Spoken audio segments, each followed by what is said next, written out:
Ini isa lamang ka emergency broadcast agud madulong sa kahanginan ang mga labing importante nga impormasyon kag mga tikang angot sa mga isyu nga nagahangkat sa aton kasubong sang COVID-19, dengue, suicide, malain nga tiyempo kag iban pa.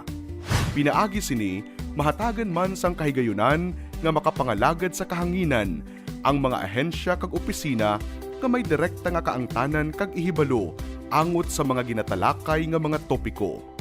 Ining temporaryo nga pagpalayag sarang ninyo mabatian sa tagsa kaadlaw, alas 7:30 sa aga, tub-tub alas 9 sa gabi. 88.1 Kader FM.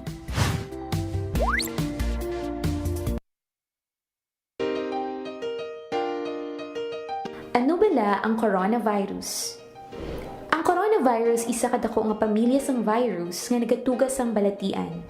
Ini nagasugod sa simple nga kataro, tubtub nga mangin seryoso ini nga impeksyon kasubong sang una sang Middle East Respiratory Syndrome ukon MERS-CoV, kag sang Severe Acute Respiratory Syndrome ukon SARS. Sa mga delikado kag grabe na nga kaso sang coronavirus, ini mahimo nga mangin tunaan sang pneumonia, acute respiratory syndrome, problema sa bato, kag mahimo magresulta sa kamatayon. Ano ang mga sintomas ng coronavirus?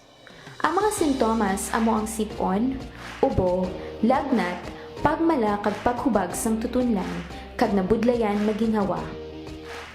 Paano bala ang paglaptas sang sini nga virus? Ang ini nga virus nagsugod sa December 31, 2019 sa Wuhan, China. Ini mahimo magtapon halin sa isa ka tawo pakadto sa iban pinaagi sa pag-asik sang laway, kag sip-on kung mag-ubo, maghatching kag sa pag-uyat sang kamot sang iban nga tawo. Ano ang dapat himuon agud malikawan ang coronavirus? Likawan nga magpalapit sa mga tawo nga may balatian ka nagapakita sang kasubong nga sintomas sang sakit. Hindi magdupla sa bisan diin lang. Likawan ang pagtandog sa mata, ilong kag bibig. Permi nga maghugas sang mga kamot. Tapna ng ilong kag bibig kun mag-ubo ukon maghatching gamit ang tissue ukon panyo. Likawan nga magkadto sa mga matawo nga lugar kasubong sa malls, sinihan, terminals kag airports. Kung may mabatyagan nga sintomas, magpakonsulta gidayon sa pinakamalapit nga health center sa inyong nga lugar.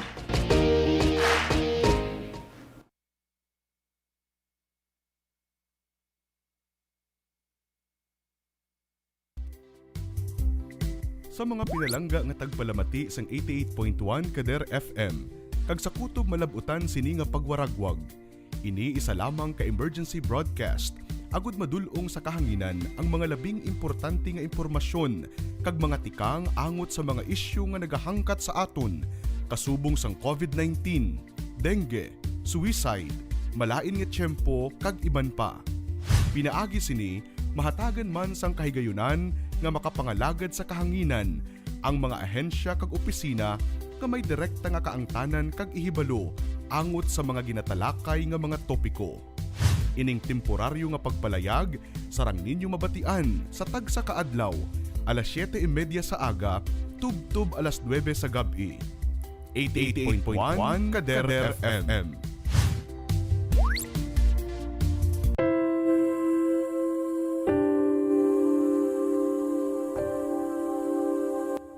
Upod ka sa amon o Ginoo nga amon Dios.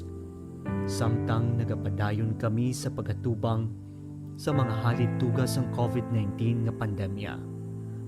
Subong man sa pag-o nga mga pagpanibag-o politika nga nagdulot sang madalom nga pagbinahin-bahinay sang amon pungsod.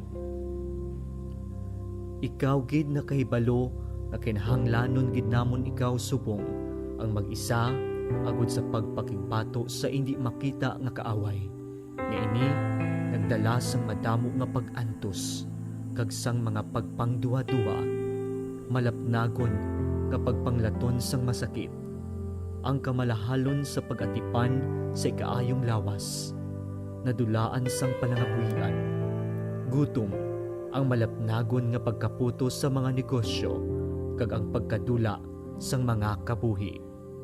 Nagapangamuyo kami sa mga tawo nga yari sa serbisyo publiko, ang mga katawhan sang gobyerno, ilabi na gidyadtong mga nagpabilin nga matarong, kag nagapadayon nga may dako nga handom sang matuod nga pag-alagad kag pagigugma sa pungsod.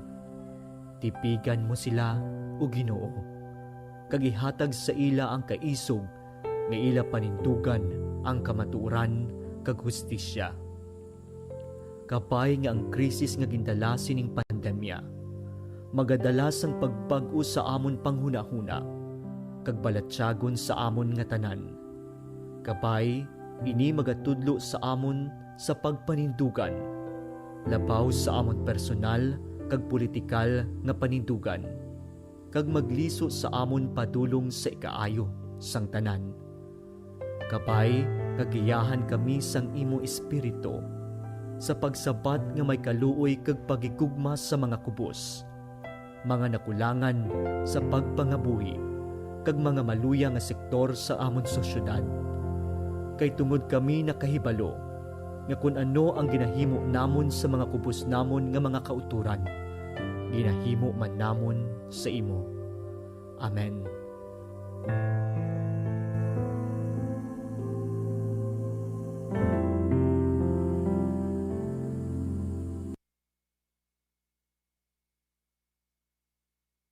Sa panahon sining pandemya, mangin mahalong kita, hindi lamang sa halit nga epekto sang COVID-19 sa aton ikaayong lawas, kundi pati sa aton mga ginapamatian nga balita. Pumalo na sa higit 1 milyon ang mga kaso ng COVID-19 sa ating bansa. Mas malala pa ang nararanasang pagdami ng COVID-19 cases ngayon sa Metro Manila. Muling nakapagtala ng record ang India sa dami ng bagong kaso sa isang araw.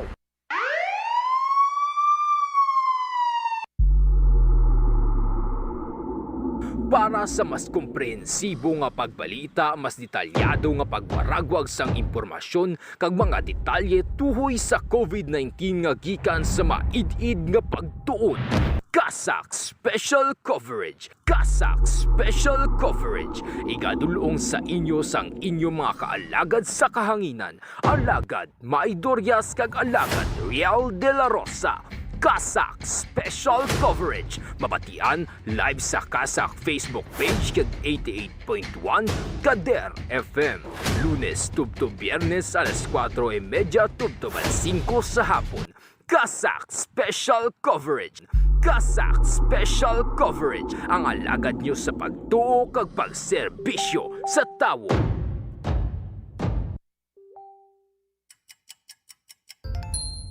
Ang oras 88.1 Kader FM Philippine Standard Time alas 4:37 sa hapon.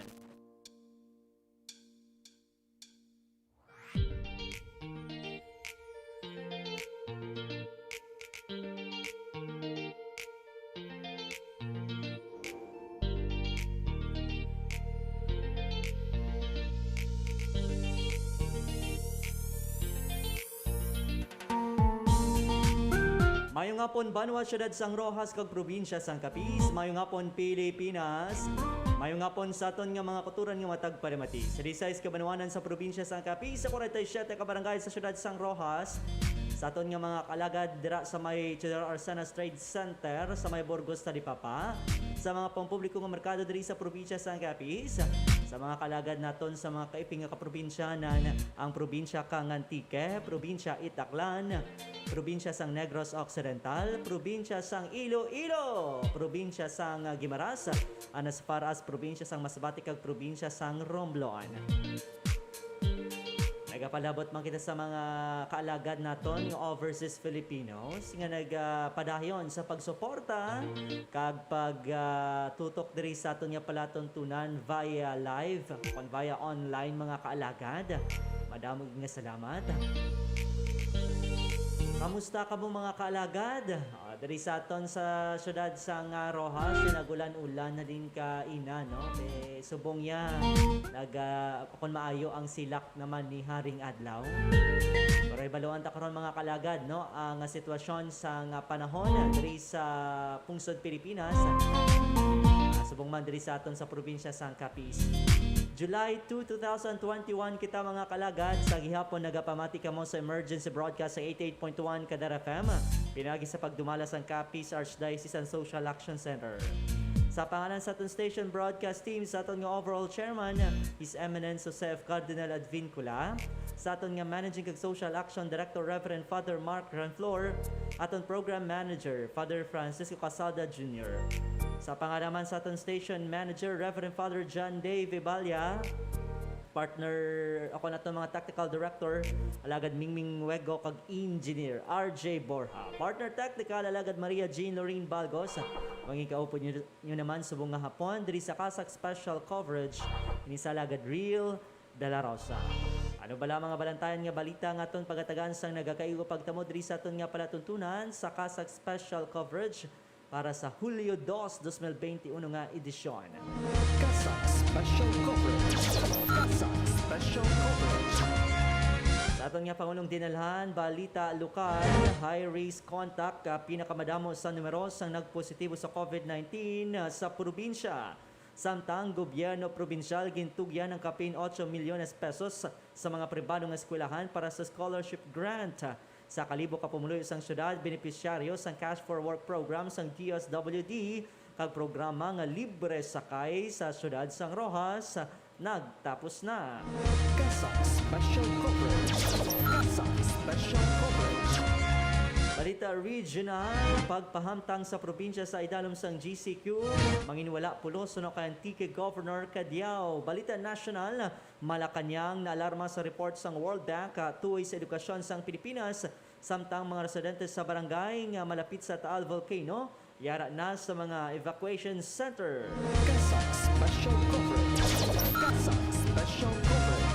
Balita sa Caritas, mga pari, ginganyat nga mag-angkon sang maayong nga relasyon sa Philippine National Police. Kasak Special Coverage. Kasak Special Coverage. Amoy ato panwa mga balita nga aton karon pagatagan sang nagakaigo nga pagtamo diri sa aton nga palatuntunan sa Kasak Special Coverage sa pangbago na aton anay kwaon ang lakat sang ako ni baloon ang lakat sang panahon subong adlaw. Kadar FM Balita para sa Bantay Panahon. Bantay Panahon. Sandig mga kalagad sa pinakuling nga datos sang DOST Pag-asa, ang southwest monsoon among nagapekto sa extreme northern Luzon. Samtang sa Mindanao, maka-eksperyensya sang magalumoy nga kalangitan nga may malaka nga pag-ulan-ulan, pagpanagub kag pagpangilat. Tugay ni sang Intertropical Convergence Zone o kon ITCZ. May posibilidad sang pagbaka landslides, labi na sa tiyon sa mabuto nga pag-ulan-ulan.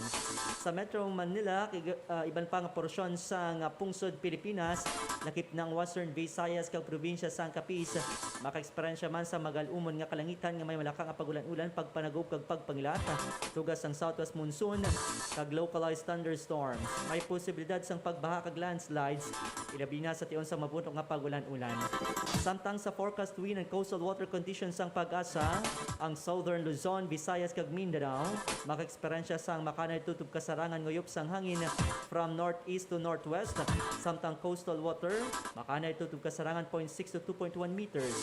Ban nga bayin sang pungsod Pilipinas, nakip ng Western Visayas kag probinsya sang Capiz, maka-eksperyensya naman sa makanay tutub kasarangan nguyop sang hangin from southeast to southwest. Samtang makanay tutub kasarangan naman ang kadagatan, ang balod nagalabot sa 0.6 to 2.1 meters.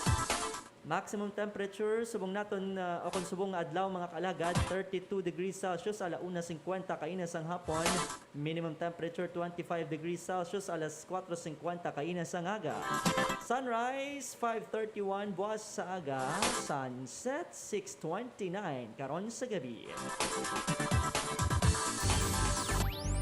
Kadar FM Balita para sa Bantay Panahon. Bantay Panahon. Liton kita mga kalagad sa pagdulong sa inyo sa mga balita na to'y karon sa COVID-19 sa bilog nga kalibutan subong man diri sa pungsod Pilipinas, sa Western Visayas, sa probinsya sang Capiz kag syudad sang Rojas. Kasak Special Coverage. Kasak Special Coverage. Sandig mga kalagad sa pinakauli nga datos sang Worldometers, ang bilog nga kalibutan nakabalag na sang 183,440,159 ka mga kumpirmado nga kaso sang COVID-19 as of this press time. Sa mga nasabitan nga numero, 3,971,870 ang mga nagtaliwan, samtang 167,943,568 ang mga nag-ayo. Diri man sa aton sa pungsod Pilipinas, sandig sa pinakauli nga datos sang Department of Health Philippines, may dugang nga 6,192 ka mga panibagong nga kaso sang COVID-19 sa sulod sang 24 oras diri sa pungsod Pilipinas. Sa diin mayara man sang 2,212 ka mga numero sang nag-ayo, kag 177 ang ginbawian sang kabuhi. Sa karon ang Pilipinas nakabalag na sang 1,424,518 ka mga kumpirmado nga kaso sa COVID-19. 3.9% diri ang mga aktibo kon 55,482. 94.4% ang mga nag-ayo kon 1,344,063. 1.75% ang mga nagtaliwan kon 24,973. Samtang diri naman sa Western Visayas, sandig mga kalagad sa pinakauliman nga datos ng Department of Health Western Visayas Center for Health Development, may dugang 822 ka mga kumpirmado nga kaso nga nabalag kahapon nga adlaw. Sa din ang Region 6 mayara na sang kabugusan nga 66,972 ka mga confirmed cases nga nabalhag. Ang mga nagapabiling aktibo sa karon 11,550, kag sa disposisyon sa mga aktibo nga kaso ang asymptomatic 59.59%, mild 35.43%, moderate 2.04%, severe 2.87%, samtang critical 0.07%. Dari naman sa aton sa probinsya sang Capiz mga kalagad, sandig sa pinakauli nga datos sang Capiz Provincial Health Office, may 44 ka mga kumpirmado nga kaso nga nabalag kahapon nga adlaw. Sa din ang Capiz nakabalag na sang 4,330 ka mga kumpirmado nga kaso sang COVID-19. Sa manasambitan nga numero 3,584 kon 82.1% ang mga nag-ayo sa sining sambitan nga balatian, samtang 234 o kon 5.35% ang mga nagtaliwan. Sa syudad sang Rojas, may 21 ka mga bagong kaso nga nabalag kahapon nga adlaw. Sa diin sandig sa datos sang City Health Office, ayara na sa karon sang 250 ka mga aktibo nga kaso ang syudad sang Rojas. 1,786 ang mga nag-ayo, isa kagatos mga kalagad ang nagtaliwan, kag 2,136 ang kabugusan nga kumpirmado nga kaso nga nabalhag sa syudad.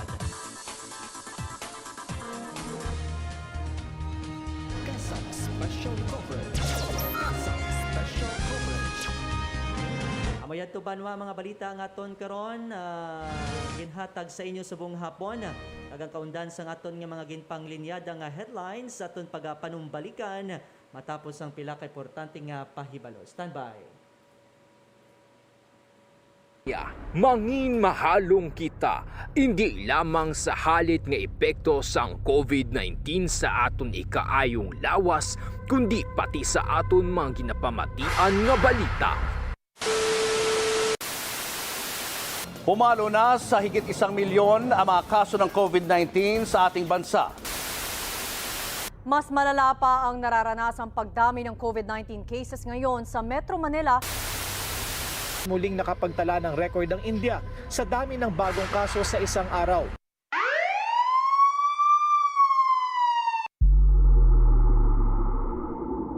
Para sa mas komprehensibo nga pagbalita, mas detalyado nga pagwaragwag sang impormasyon kag mga detalye tuhoy sa COVID-19 nga gikan sa maid-id nga pagtuon. Kasak Special Coverage. Kasak Special Coverage. Igadulong sa inyo sang inyo mga kaalagad sa kahanginan. Alagad Maidorias kag alagad Real de la Rosa. Kasak Special Coverage. Mabatian live sa Kasak Facebook page kag 88.1 Kader FM. Lunes tubto Biyernes alas 4:30 tubto 5 sa hapon. Kasak Special Coverage. Kasak Special Coverage, ang alagad nyo sa pagtuo kag pagserbisyo sa tawo.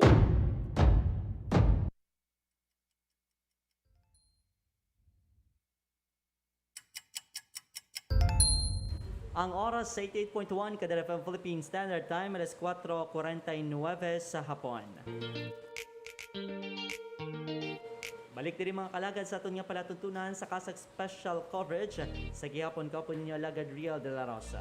Mayang hapon sa kay Sir Jesse Monahan, kay Sir Roberto Marasigan, kay Ma'am Tessie Bichayda Bolquerin, kay Olra Capis, sa kay Ma'am Angie Javier, mayang hapon 88.1 Kadar FM Kalagad Real. Kag thank you so much kid ma'am no for dropping by. Kag thank you gid sa sining gid panghatag diri sa amon no nga scapulars, mga rosarito nga pwede man naton mahatag no sa mga kaalagad naton. Thank you so much sa mga pamatanon man no sa dira sa Barangay Milibili, Rojas City, sa Divine Mercy Mission Station. Salamat kid sa inyo no. Diba? Sila pang naghahatag sa aton alagad aw. No, lagi kita matag sa ilaw. Pero salamat gid no sa liwat kay Ma'am Angie Javier kag sa imong mga kapdanan no nga nagbisita diri kag kaina. Mayong hapon man sa kay Ma'am Gemma Ilanan, sa kay Sir Jason Bido, mayong hapon. Salamat gid sa padayon ninyo nga pagsuporta diri sa aton nga pagpangalagad. Diretso kita banwa sa pagdulong sa inyo sa mga balita nga natipon sang 88.1 Kadar FM News Team.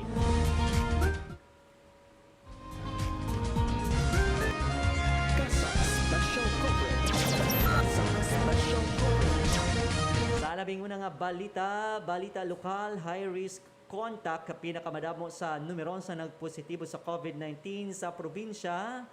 Para sa paghatag kaundan sa nga balita, yara sa line number 3 si Alagad John Kenneth Fabrigara. Special coverage.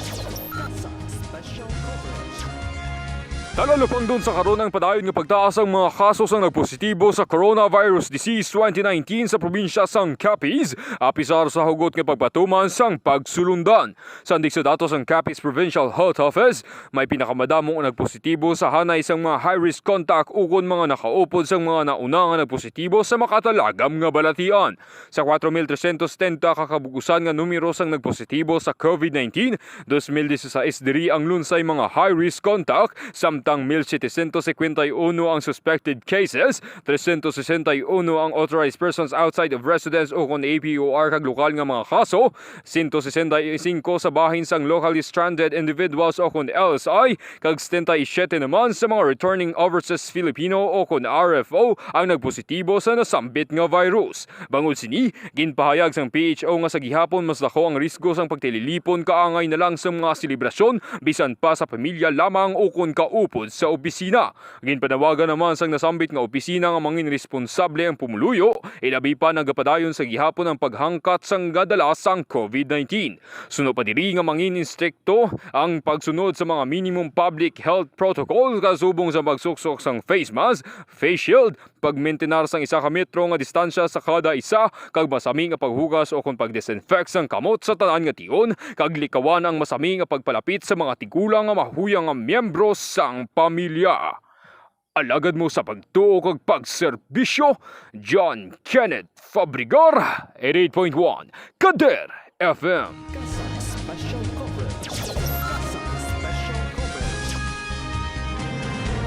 Madamo ging salamat Alagad John Kenneth Fabrigar sa gidulong reporter sa aton nga pangalagad. So paalinto lang sa tanan sa gihapon triple no nga paghalong kita labi na nga madamo sa mga kaso ang high risk contact gid, meaning ang mga nagapositibo sa karon o kung madamo sa mga numero sa nagapositibo among mga nakasalamuha nakaupod no sa nauna nga nag-angkon sa sining virus mga kaalagad. Sa dugang naton nga balita, gobyerno probinsyal gintugyan ng kapin 8 milyones pesos sa mga pribadong nga eskwelahan para sa scholarship grant. Para sa pagdulong sa nga balita, yara sa line number 3 si Alagad Leonard Mira.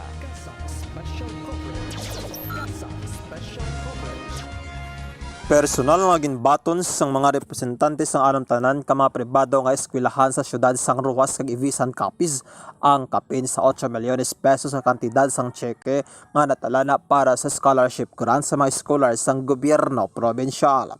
Ang nasambit nga kantidad ang ginpain para sa tuition fees sang 1,024 ka mga scholar nga nag-eskwela sa Philomer Christian University, Colegio de la Purísima Concepcion, St. Anthony College Hospital, St. Vincent College, College of St. John Rojas kag Hercor College. Suno kay Governor Esteban Eban Contreras, gintinguan gid sang gobyerno probensyal nga mapatigayon ini nga programa apisar sa pagpanghangkat nga dala sang pandemya bangod nagapati ni nga ang pagtuon sang kabataan sa kapis ang nagakaigo lang nga mahatagan sang atensyon kag suporta. Ginklaro naman sang gobernador nga ang nasambit nga pundo ang ginpain para sa second semester sa mga anay nga scholars sa nagligad nga school year 2020 to 2021. Dugang pa, natigayon man nga matugyan ang bulig para sa first semester sang tuition fee sa mga estudyante nga wala malakip sa nuna nga listahan bangod sa kakulangan sang mga rekisitos. Alagad mo sa pagtuo kag pagserbisyo. Leonard Mera, 88.1 Kader FM.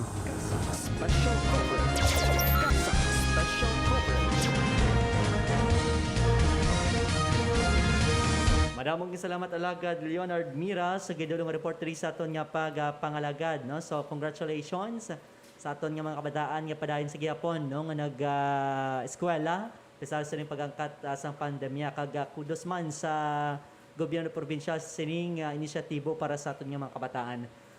Sa dugang nga balita, 1,000 nga pumuluyo sang syudad benepisyaryo sang Cash for Work program sang DSWD. Para sa paghatag kaunan sa nga balita, yara sa line number 3 si alagad Brian Detaro.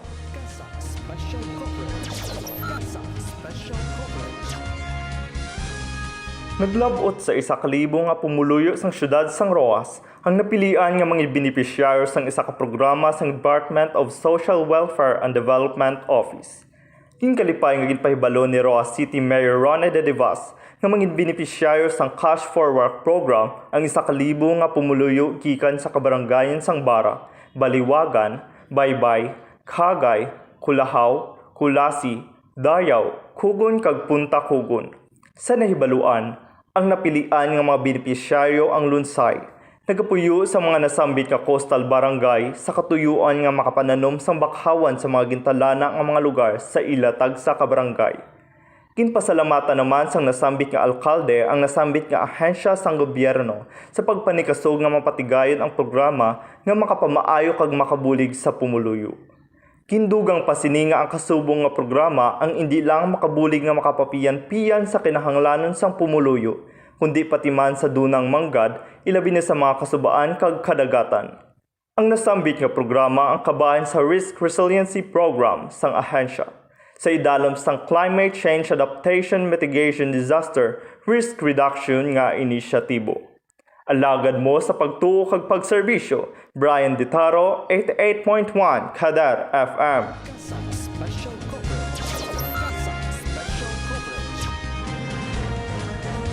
Madamong salamat alagad Brian Detaro sa gidulong report diri sa aton nga palatuntunan sa dugang naton nga balita. Programa nga libre sakay sa syudad sang Rojas nagatapos na.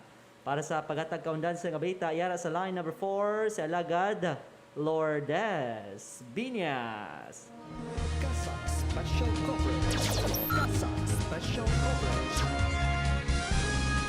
Nagtapos na ang libre sakay sa publiko nga programa sang Panay Island Transport Service Cooperative o kon PITSC sang nagligad nga Hunyo 29, 2021 suno kay Mrs. Esther Montanejos, chairman sang nasambit nga kooperatiba.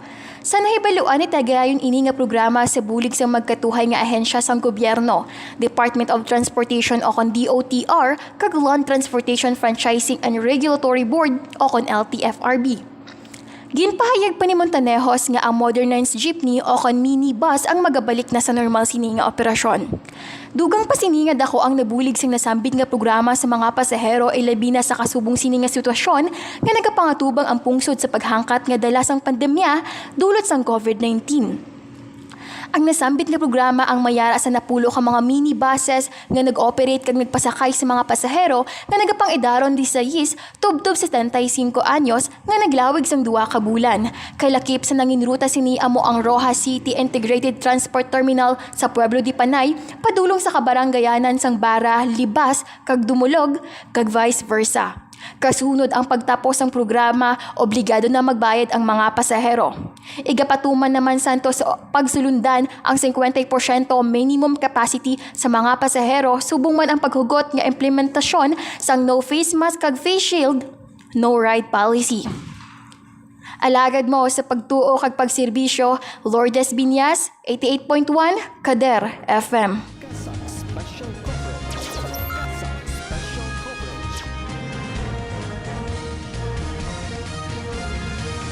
Maraming salamat alagad Lourdes Binyas. Thank you so much kin no sa kalagad Lourdes Binyas kag sa kay alagad Brian Ditaro ang aton mga bag-o recruit ng mga volunteers diri sa 88.1 Kader FM. Salamat sa inyong dedikasyon kag suman commitment no nga magkabayin sining aton karon nga programa.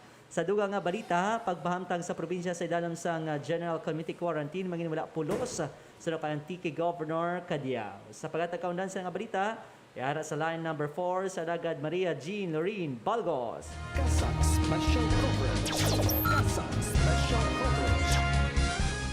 Hindi kumbinsido si Governor Rodora Cadiao sa liwat nga pagpahamtang sang National Interagency Task Force sa probinsya sang Antique sa mas mataas nga quarantine status nga amo ang General Community Quarantine. Suno kay Cadiao, wala man sang pulos ang nasambit nga mando, bangod sa karon ginapatuman sa bilog nga probinsya ang Modified General Community Quarantine o kun MGCQ nga may mataas ka level sang pag-alerto. Matandaan nga kaupo ng probinsya sang Antique sa mga probinsya sa Western Visayas nga ginpaidalom sa GCQ sang National Interagency Task Force sumugod Hulyo 1 tubtob sa katapusan sang bulan. Pahayag sang gobernador, wala sang mangindako nga pagbago sa mga protocols, bangod halos kaparehas lamang ang magyapatuman nga safety measures sa MGCQ. Kaparehas sang curfew nga alas 10 sa gabi, tubtob alas 4 sang aga, liquor ban sa mga pampubliko nga mga lugar, kag limitado nga mass gatherings. Dugang pa sini, makahatag lamang sang lain nga mensahe sa publiko ang GCQ, bangod sa liwat nga pagbangon sang ekonomiya kag mga negosyo. Wala naga kaigo nga magpatuman pa sang lockdowns bangod madulaan na naman sang trabaho ang mga pumuluyo. Samtang ginpahayag man sini nga kung mayara sang maayo nga dulot ang GCQ, amo ini ang dapat nga taasan sang national nga gobyerno ang numero sa mga iga-deliver sini nga mga COVID-19 vaccines. Sa datos ng Department of Health Region 6, sang Hunyo 30 ang Antique ang mayara sang 433 ka mga aktibo nga COVID-19 cases, mas sobra 1,600 ka mga recovered cases, samtang 72 ang mga numero sang ginbawian sang kabuhi. Alagad mo sa pagtuo kag pagserbisyo, Maria Jean Lorene Balgos, 88.1 Kader FM. Madamo ging salamat alagad Maria Jean Lorene Balgos sa gidulong report diri sa aton nga pangalagad. May ara kami di import no. Hello, alagad Tommy. Balita na din. Sa dugang nga balita mga kalagad Malacañang, naalarma sa report sang World Bank na tuhoy sa edukasyon sang Pilipinas. Para sa pagkatagkaundan sa nga balita, yara sa line number 6 si alagad Ryle Marvins Mayordomo. Kasang special coverage. Kasang special coverage. Naalarma ang Malacañang sa gimpagwa nga datos sang World Bank nga 80% sa mga estudyante diri sa Pilipinas ang wala makalabot sa minimum proficiency levels. Ginpahayag ni Presidential Spokesperson Harry Roque nga natublag sang nasambit nga balita ang administrasyon kag kinahanglan niya hatagan ini sang pagtamud sang Department of Education pinagi kay Education Secretary Leonor Briones. Dugang pa sini nga kinahanglan hibaloon anay ang datos ng World Bank agud makit-an kung ano ang kakulangan kag kinahanglan bag-on sa sistema sang edukasyon sa pungsod. Sa 79 ka mga pungsod, ang Pilipinas ang yara sa pinakaulihi nga pwesto sa patag sang pagbasa kag ikaduha sa pinakauli sa science kag mathematics. Sunod naman sa World Bank nga mayara na sang krisis sa edukasyon ang Pilipinas bago pa man nag-abot ang COVID-19 kag naglala pa bangod sa pandemya. Kaupod mo sa pagtuo kag pagserbisyo, Ini si Ryle Marvins Mayordomo, 88.1 Kader FM.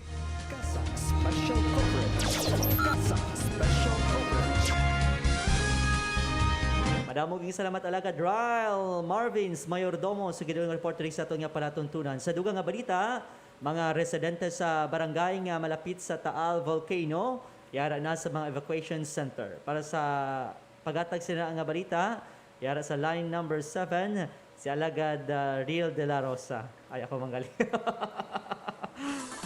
Ay, kinulang gali sa volunteer. Anyway, no, sa aton nga mga alagad sumugod nga gindeklara sang FIVOX sa alert level 3 sa Taal Volcano kahapon nga adlaw. Gilayon nga nagbakwit ang mga residente gikan sa barangay nga malapit sa lugar kasubong sa nga Buso-Buso, Bugaan kag Gulod.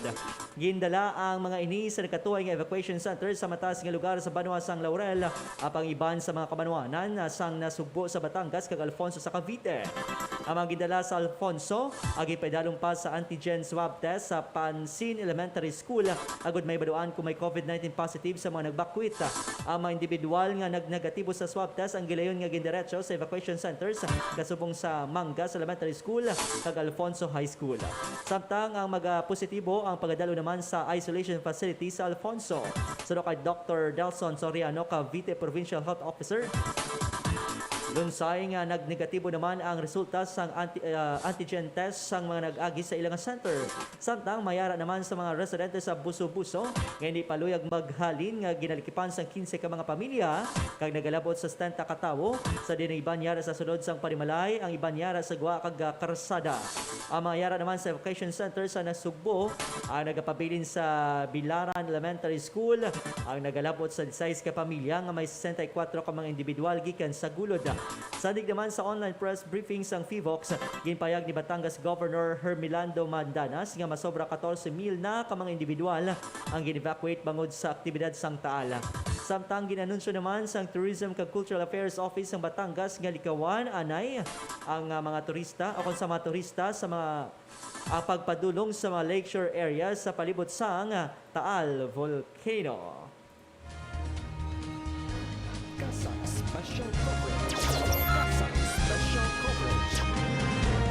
Sa katapusan nga balita sa Caritas, mga pariging ganyat nga mag-angkon sa maayong nga relasyon sa Philippine National Police. Para sa pagkatakaundan sila nga balita, yara sa line number 4 sa alagad Apple Queen Labrador.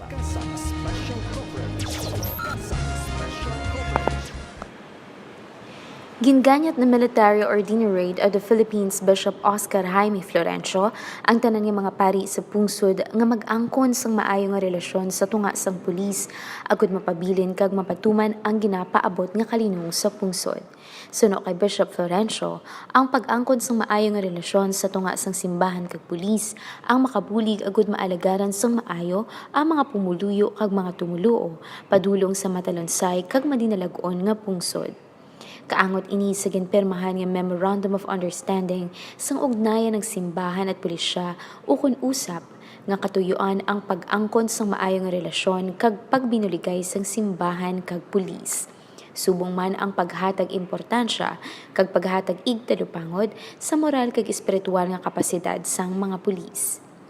Ginpahayag na Philippine National Police Chief Police General Guillermo Elizar nga ang pagkamakadiyos ang ila sini nga sandigan agud makabuhi ang tanan nga mga leksyon gikan sa Dios nga ila instrumento agud mangin maayo nga alagad sang pungsod.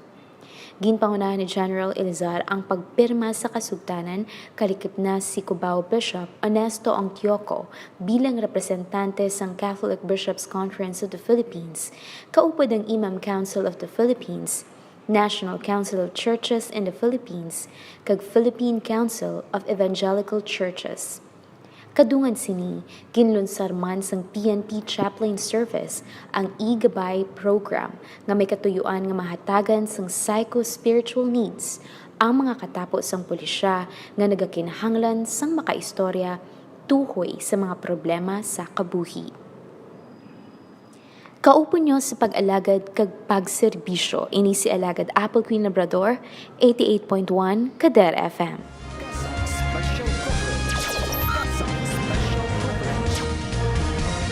Madamong salamat alagad Apple Queen Labrador sa gidulong report diri sa aton nga pala tuntunan. Kagamuyad to mga kalagad ang kaundan sa aton nga pagbalita subong nga adlaw sang Biyernes, Hulyo 2 kita tuig 2021. Salamat kid sa aton nga mga kalagad volunteer nga nagupod sa aton ako naghatag ako nagdulong sa mga balita kag impormasyon diri sa aton nga pala tuntunan sa Kasak Special Coverage. Ngayong hapon sa liwat kay Ma'am Angie Avir. Greetings from Ulara, Youth of St. Philomena. Okay. Youth of St. Philomena, no? Salamat, Gid. Stay safe and keep on praying always. Salamat, Ma'am Angie, no? Wala na kita tiyempo diri sa aton nga pangalagad sa Kasak Special Coverage. Sa pangalan na lang sa aton station broadcast team, sa aton nga overall chairman, His Eminence Joseph Cardinal Advincula. Sa aton nga Managing kag Social Action Director, Reverend Father Mark Renflor. Aton Program Manager, Father Francisco Casalda Jr. Sa pangalaman sa aton Station Manager, Reverend Father John Dave Ibalia.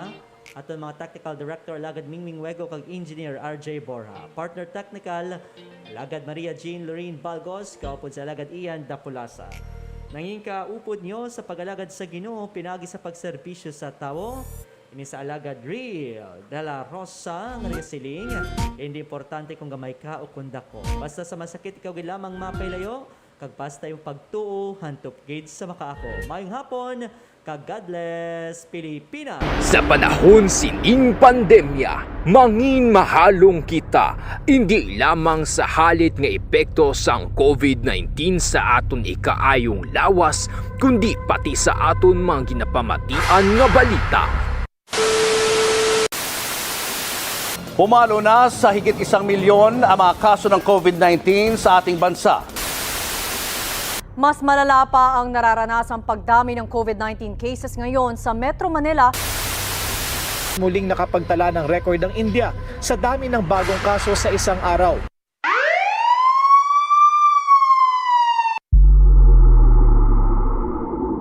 Para sa mas komprehensibo nga pagbalita, mas detalyado nga pagwaragwag sang impormasyon kag mga detalye tuhoy sa COVID-19 nga gikan sa maid-id nga pagtuon.